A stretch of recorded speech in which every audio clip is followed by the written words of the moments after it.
Menolak bantu Israel dan Amerika, Inggris disebut bakal berubah menjadi negara Muslim.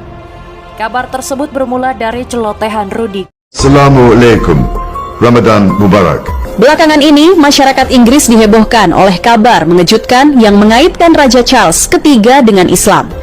Isu tersebut mencuat. Let me recall, if I may, a passage from the Holy Quran which seems particularly appropriate to Islamic Relief's work, and which says in verse 32, Assalamualaikum.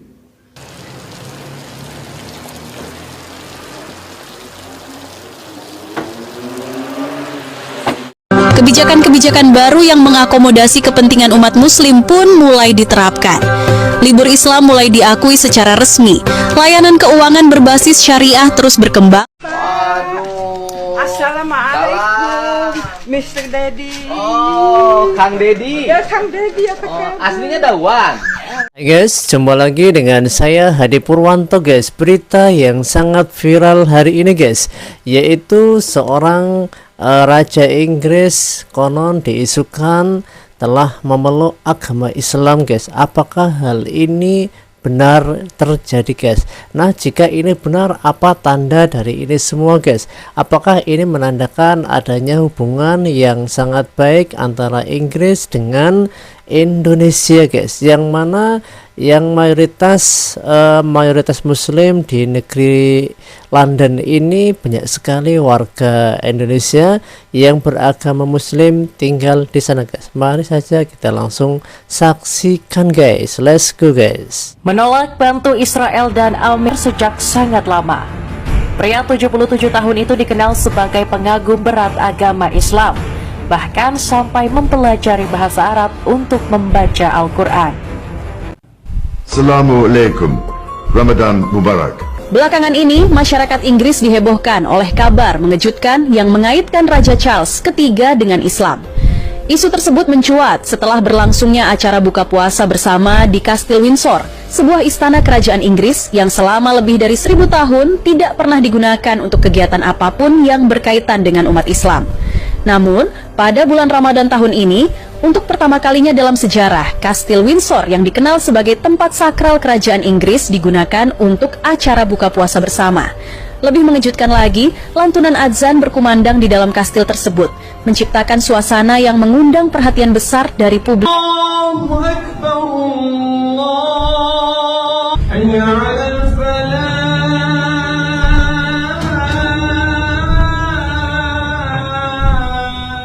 Berbagai tanggapan pun bermunculan. Ada yang menganggapnya sebagai tanda keterbukaan dan toleransi Inggris terhadap keberagaman agama. Namun, tidak sedikit pula yang mengkritik peristiwa ini sebagai bentuk islamisasi kerajaan Inggris. Dalam sebuah unggahan di YouTube, ada satu pihak mengungkapkan kekecewaannya karena umat Kristen tidak diizinkan memperingati Paskah di Kastil Windsor. Charles III juga mengagumi kekayaan ajaran spiritual dan kebijaksanaan yang dimiliki Islam, yang menurutnya sering terabaikan oleh peradaban barat yang terlalu berfokus pada materialisme. Beliau mengingatkan bahwa manusia tidak bisa hidup sendirian tanpa memperhatikan keseimbangan kompleks dari seluruh ciptaan. Bahkan, Charles mengapresiasi warisan perencanaan perkotaan dari peradaban Islam, seperti sistem irigasi di Spanyol yang telah ada sejak 1200 tahun lalu. Hal ini dianggapnya sebagai bukti bahwa ajaran Islam mengedepankan perencanaan jangka panjang yang selaras dengan alam daripada hanya mengejar keuntungan ekonomi jangka pendek. Kekagumannya terhadap Islam bahkan tercermin dalam desain taman di rumahnya di Gloucestershire yang terinspirasi oleh tradisi Islam serta tanaman-tanaman yang disebutkan dalam Al-Quran. Sikap terbuka dan apresiasi yang tulus dari Charles III terhadap Islam ini memperlihatkan bahwa Inggris saat ini tidak hanya sekadar menerima keberagaman, tetapi juga berusaha memahaminya lebih dalam. Tanda-tanda kebangkitan Islam di Inggris semakin jelas terlihat ketika salah satu simbol paling ikonik dari kebangsawanan Inggris, Kastil Windsor, dijadikan tempat buka puasa bersama umat muslim. Untuk pertama kalinya dalam sejarah, lantunan doa Ramadan dan adzan menggema di dalam istana megah tersebut. Let me recall, if I may, a passage from the Holy Quran which seems particularly appropriate to Islamic Relief's work, and which says in verse 32. Nah, ini Raja Inggris sedang membaca surat Al-Maidah guys. Ya, ini mungkin salah satu surat yang membuat hatinya ini bergetar guys. Assalamualaikum.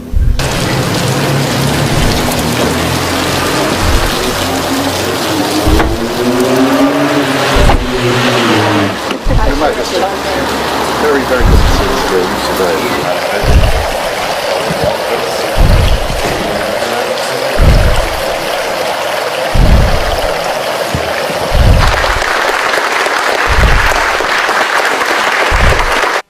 Nah, ini adalah acara peresmian studi pusat pembelajaran Universitas Islam guys ya, di Oxford guys.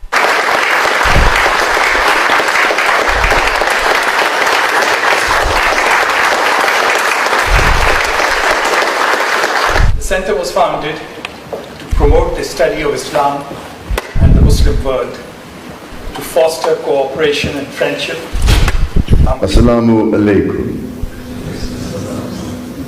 In this milestone anniversary year, I can only say that it is with enormous pride and admiration that I join you all here today to pay tribute to this remarkable centre as it celebrates 4 decades of unfailing work to broaden our understanding of the Islamic world and in the United Kingdom.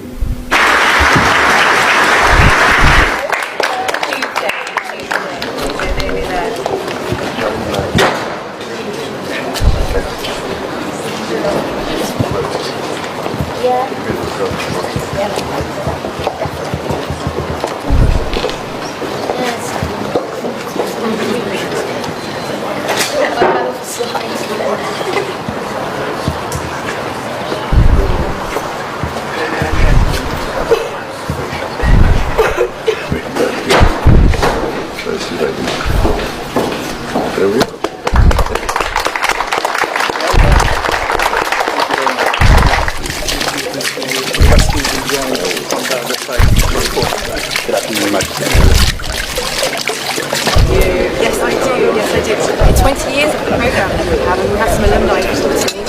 Sure, I can recognise that. Representatives that would love you to.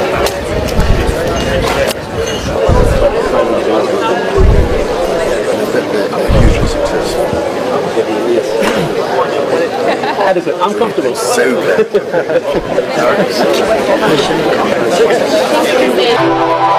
Kebijakan-kebijakan baru yang mengakomodasi kepentingan umat muslim pun mulai diterapkan.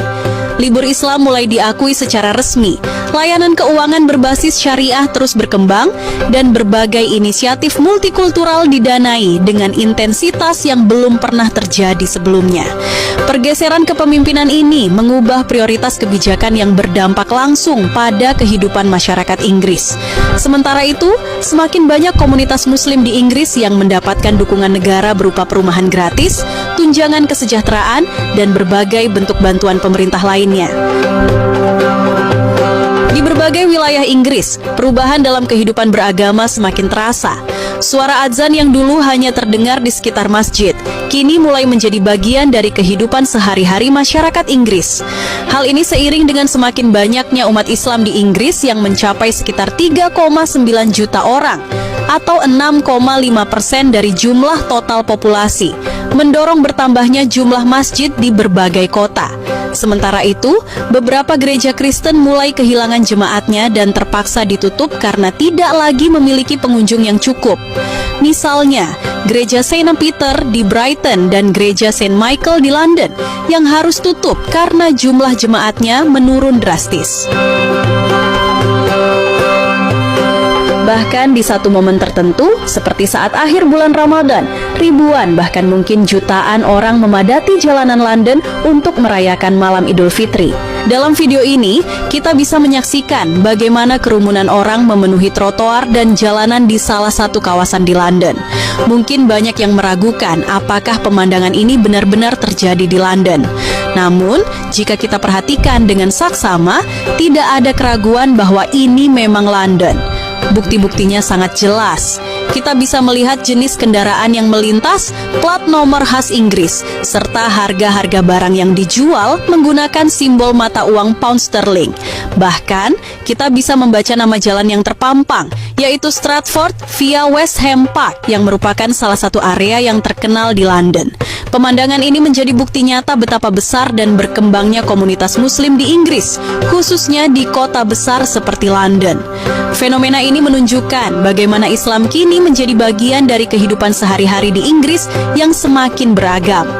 Namun, bagi sebagian masyarakat Inggris, pemandangan seperti ini menimbulkan kekhawatiran bahwa tradisi dan budaya asli mereka perlahan tergantikan. Apakah ini adalah ancaman bagi identitas bangsa atau justru sebuah bukti bahwa Inggris berhasil menjadi negara yang terbuka dan menghargai berbagai perbedaan?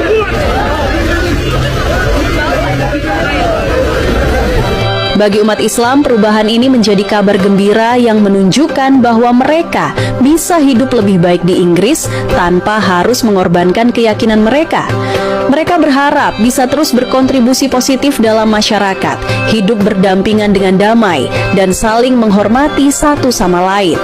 Bagi mereka, ini adalah bukti nyata bahwa Islam dapat diterima dengan baik di Inggris yang terbuka dan menghargai semua perbedaan.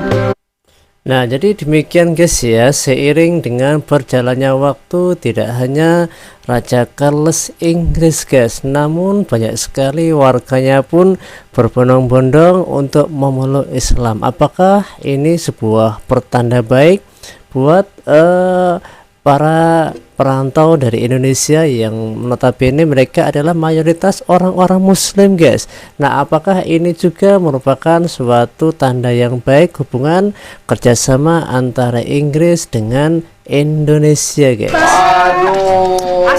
Nah, ini salah satu warga Inggris yang berkunjung ke Jabar menemui KDM guys. Mr. Daddy. Oh, Kang Dedi. Ya, Kang Daddy apa kabar? Aslinya Dawan. Sunda sama Ambon. Sunda Ambon. Jadi yang orang Ambon siapa? Papa. Orang Ambon papa. Orang Dawan Mama. mama. Bandung. Jadi campuran Sunda Ambon. Ya. Oh. Ya. Ya, suami. Ya, ini suami saya yang kedua. Suami pertama orang Indonesia. Tidak, orang sana juga. Orang Inggris. Iya, enggak laku sama orang Indonesia. Oh, enggak laku sama orang Inggris laku. Iya, Masya Allah. Oh, hebat. Nah, gitulah. Bukan orang laku nggak orang Indonesia, mungkin sama orang Indonesia nggak mau. Tidak, mau aja. Kalau ada sih. Oh, enggak, bukan jodohnya. Ini siapa namanya? Mr. Hari. Mr. Hari. Panggil aja Hari. Hari. Hari Tupoe ya. This is the guy is my hair. Yes, Oh. you're her hair. Oh, istrinya cantik. Cantik. Waduh. Di Inggrisnya di mana? Di Wales. Wales. Ya. Ayo Wales belah mana Cipeuneuy? Nah, itulah keakraban warga Inggris dengan KDM guys ya. Enggak cuma itu aja guys, kemarin pun banyak sekali dari warga Eropa memuji tentang keindahan daerah Jabar guys, hasil karya dari Kang Deddy Mulyadi ini guys. Haditunya. COVID and everybody closed. Yeah, you The workers, their wages, the government paid. Pokoknya negara menjamin bagi mereka yang tidak punya pekerjaan, bagi mereka yang tidak punya penghasilan, ya istri tanpa suami. Jadi orang Inggris sudah menjalankan ajaran Islam. Ya Islam itu mewajibkan semua negara. Sebenarnya Islam itu mewajibkan negara loh, mewajibkan negara untuk melindungi rakyatnya, fakir miskin, anak terlantar, itu seharusnya dijamin oleh negara. Sebenarnya itu Islam banget. Itu loh. Jadi dari sisi kesejahteraan sosial, negeri-negeri yang non Islam itu menjalankan ajaran Islam. Keadilan. Masya Allah. Orang hamil kan dijamin negara kelahirannya kan, gitu. Di Inggris mungkin, cuman di orang Inggris itu saya sih sering baca literatur ya, bahwa mereka merasa malu kalau tidak bekerja kan. Ya. Jadi kalau disubsidi oleh negara tuh merasa malu, makanya pada bekerja. Ya. Benar ya tuh? Ya, tapi ada yang orang Inggrisnya yang asli, dia itu pemalas juga. Dia tidak mau, iya. Sebentar dulu, ada orang Inggris yang asli, emang ada orang Inggris yang palsu? Kayak saya kan, saya kan orang Indonesia punya paspor British. Enggak, bukan. Artinya yang asli Inggris, Iya. Yang asli kan Inggris sudah banyak pendatang kan? Iya, pendatang, iya. Urbannya kan banyak. Iya, iya. Gitu urbannya udah banyak. Iya. Nah, yang aslinya, yang orang Inggris aslinya itu Iya. rajin bekerja. Ya kalau misalnya, soalnya di sana kalau dia tidak punya ijazah, kalau mau kerja itu apa aja ada. Ya, yang males itu pendatang apa yang Inggris asli? Yang asli kadang-kadang. Yang asli kadang-kadang males. Nah, jadi demikian guys ya obrolan KDM dengan warga Inggris yang dapat orang Indonesia guys ya. Jadi orang Indonesia mendapatkan suami seorang orang Inggris berkebangsaan Inggris atau London guys. Nah, tidak cuma itu guys, ternyata KDM ini begitu dikenal di Inggris guys. Warga negara Indonesia di London dari Jawa Barat siap mendukung Kang Deddy Mulyadi menjadi Gubernur Jawa Barat. Kang Deddy Mulyadi Jawa Barat. Nah, jadi demikian guys ya, bagaimana pendapat kamu guys? Apakah dengan adanya kemajuan umat Islam di negeri ini menjadikan hubungan yang semakin erat antara Jabar yang mewakili Indonesia guys? Hubungan antara Indonesia dengan Inggris tentunya guys. Tulis pendapat kamu di kolom komentar guys ya. Sampai jumpa di waktu yang akan datang guys. See you next time guys.